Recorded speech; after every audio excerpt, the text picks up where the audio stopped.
if people pay their fair share, if corporations and the ultra wealthy, if we reverse the tax bill but raised our corporate tax rate to 28%, if we do those two things and also close some of those loopholes, that's $2 trillion right there. If we implement a carbon tax, that's an additional amount of a large amount of revenue that we can have.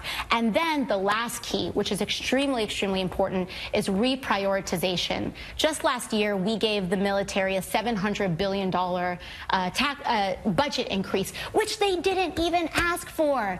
Wow. Well, that's the new socialist darling from the Bronx. Let's bring in Dan Bongino, former Secret Service agent and former NYPD officer, host of the Dan Bongino Show podcast. Dan, she appears to be speaking for a lot of Democrats, even though she calls herself a democratic socialist. Her big ideas are gutting the military and taxing the rich with different priorities. What do you think?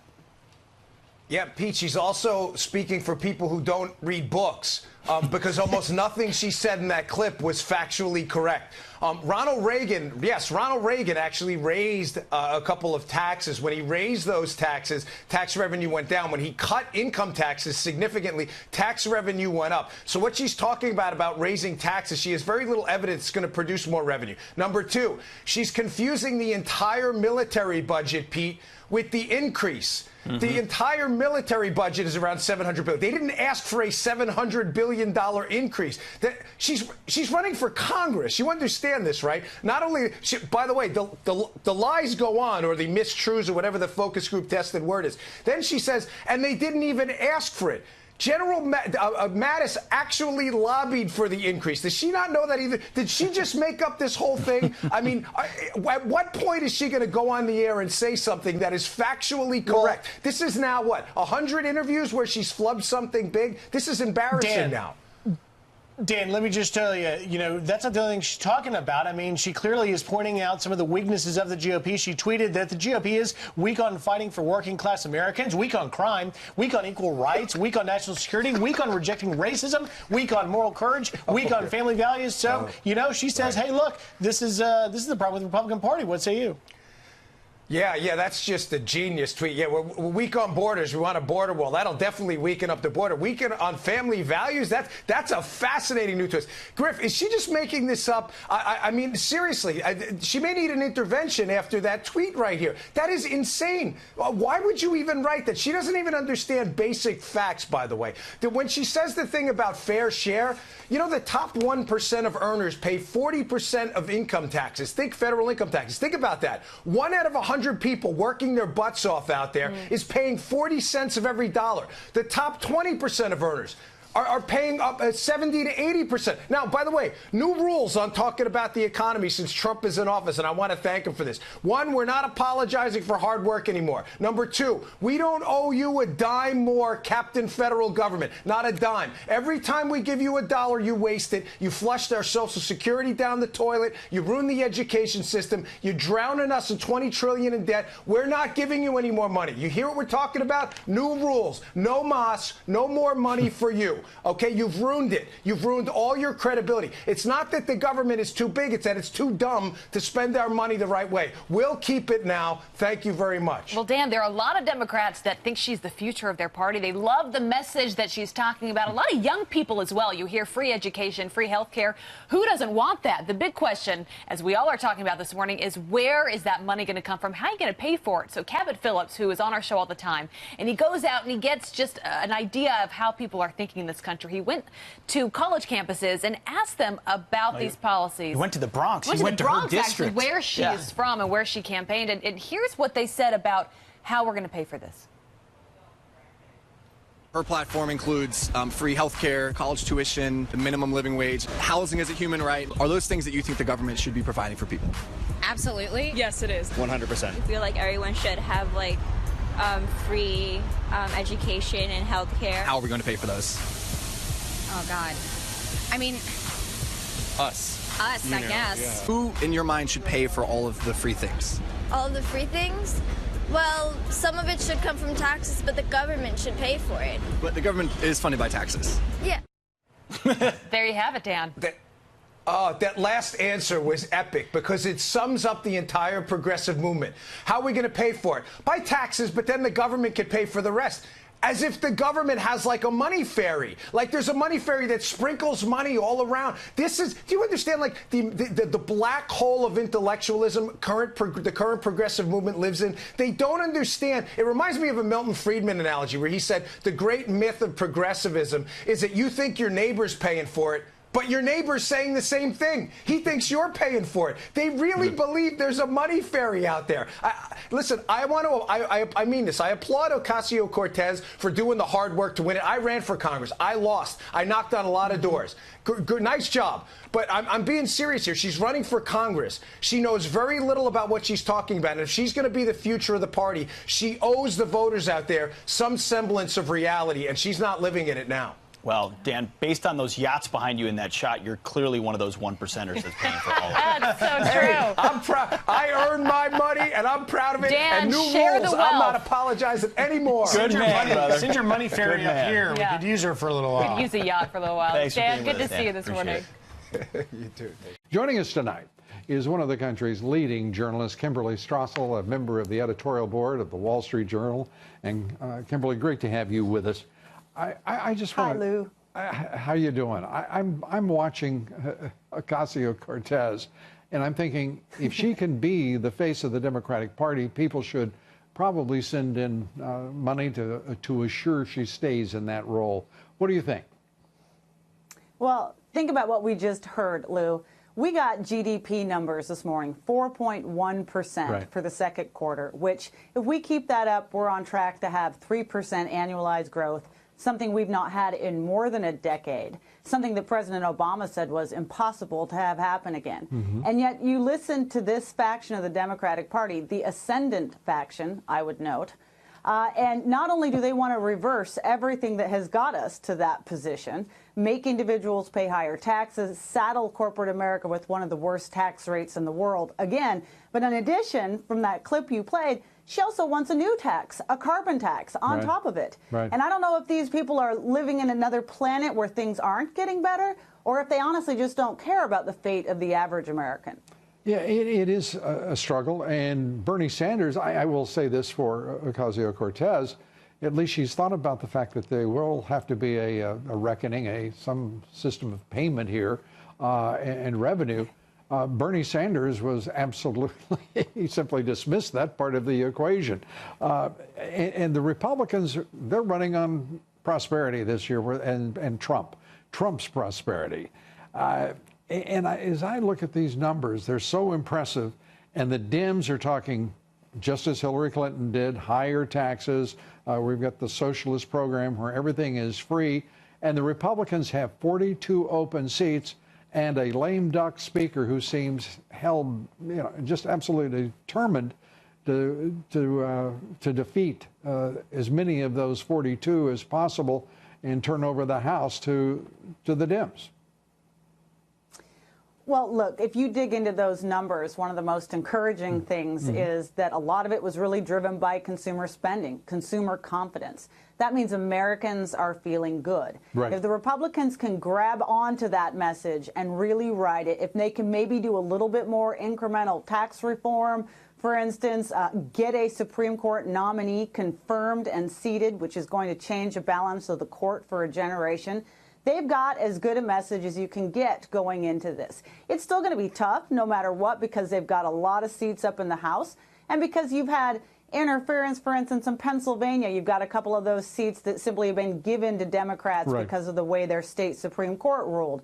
And that makes it hard for them to hold on. But I think they're headed into a midterm with a better message than anybody could have expected. And McCaskill in Missouri, you've written about her issues, but she's pursuing a scorched earth policy as far as prevailing against the Attorney General, the Republican Attorney General there. What do you think will be the outcome? Well, you know what's happening in Missouri and McCaskill is what you see happening in these Senate races everywhere.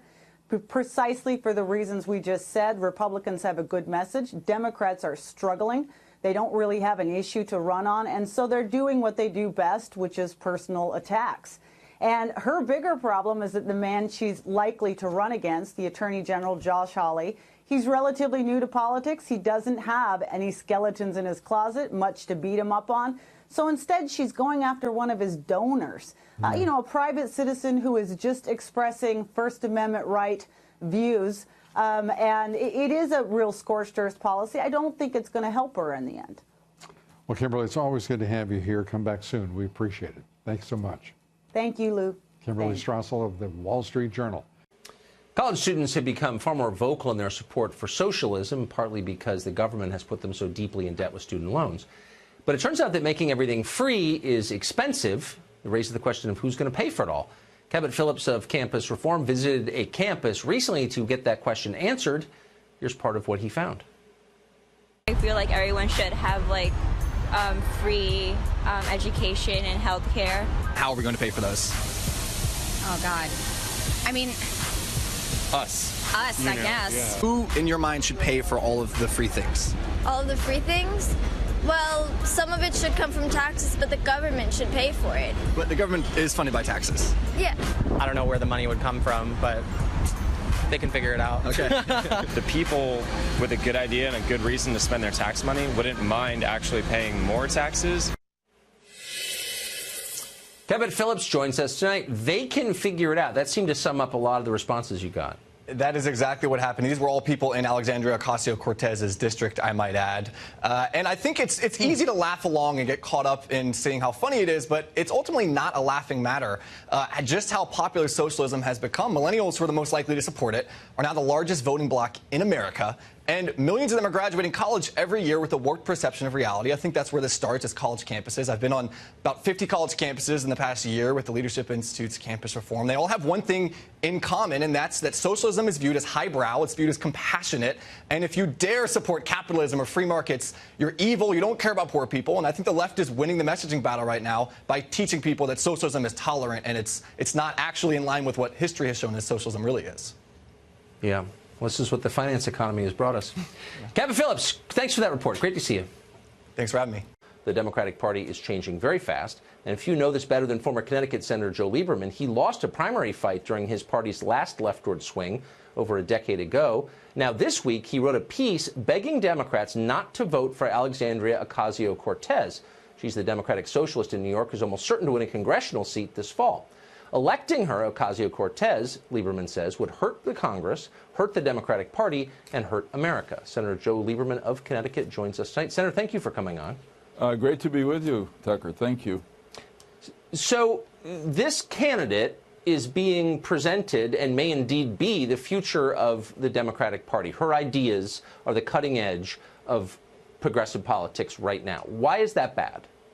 Well, obviously, she's got a right to her ideas, but if her ideas take hold in the Democratic Party, it's not only not the Democratic Party that I joined a long time ago in the inspiration of John F. Kennedy, progressive on social issues domestically, kind of pro-business, pro-growth in terms of economic policy, and a strong foreign policy based on American national interest and values. I mean, she calls herself a democratic socialist.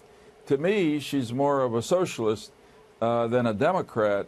And that's not good for the party that, though it rejected me in Connecticut in 2006, I continue to be a member of, although I'm obviously independent in who I support, including John McCain in 2008. So, you know what really worried me about this after Ocasio-Cortez beat Joe Crowley? During the campaign, she called for the abolition of ICE, the Immigration Customs Enforcement Section. It made no sense. I can come back to that. But after she won, 3 credible Democratic candidates for president in 2020 embraced the same call. And it's like the old story about Robespierre during the French Revolution. I got to get out in front of the mob. Those are my followers there, you know. What happened to Robespierre at the end? Do you remember? It didn't end well for Robespierre. So that's kind of the question I wanted to ask you. So I think you could have a real debate on all of these issues, but the one that you just highlighted, abolishing ICE, deeply unpopular with the public. It's going to be hard to win a campaign on that issue. and I think on the merits it's a bad idea. I'm sure a lot of leaders in your party feel that way. They agree with you. They're not saying it in public. Where are the adults to say that? I agree. Not enough. I mean, substantively, unless you're against all enforcement of immigration and customs laws, you need an enforcement agency like ICE. These folks are against the Trump administration's immigration policy. They can't make a rational argument against ICE. So where are they? More people should be speaking out. It was kind of interesting that when Ocasio Cortez beat Crowley, somebody asked Nancy Pelosi about it, and she said that was in one progressive district. It doesn't represent the Democratic Party around the country, which I found heartening, also very practical, because the Democratic Party will not have any chance of retaking the House if the image of the party is Democratic socialist. It just doesn't work. Democrats don't like the idea of socialists in power in America because it's not who we are. Democrats are more liberal on immigration, obviously. That's fine. Right. But you can't find a Democratic office holder who will explain clearly, and I've tried night after night, what exactly our border policy should be. You can't get a vigorous defense of the idea of borders out of a leading Democrat right now. And some of them, like Keith Ellison, are openly saying borders are themselves racist. They're inherently immoral, borders. How do you feel about that as you watch? Well, that just doesn't go with me anyway. A country, a great thing about America, let me say first, is that from the beginning, we never defined ourselves primarily by our borders, but by our values and the Constitution, Declaration of Independence. But once you say that, you got to have borders. You have to have rules for who can come in and who can't come in. I happen to be generally positive about immigration and what it does and has done for our country and can still do, but not just open the borders and say anybody can come in. That's a country without rules, and we are a country of laws. So that's the kind of policy that's never going to make it in America, even though most Americans, I think, have a generally favorable attitude toward new Americans who are immigrants. I think that's true. Senator, thank you very much for joining us tonight. I appreciate it. Thank you, Tucker. Good discussion.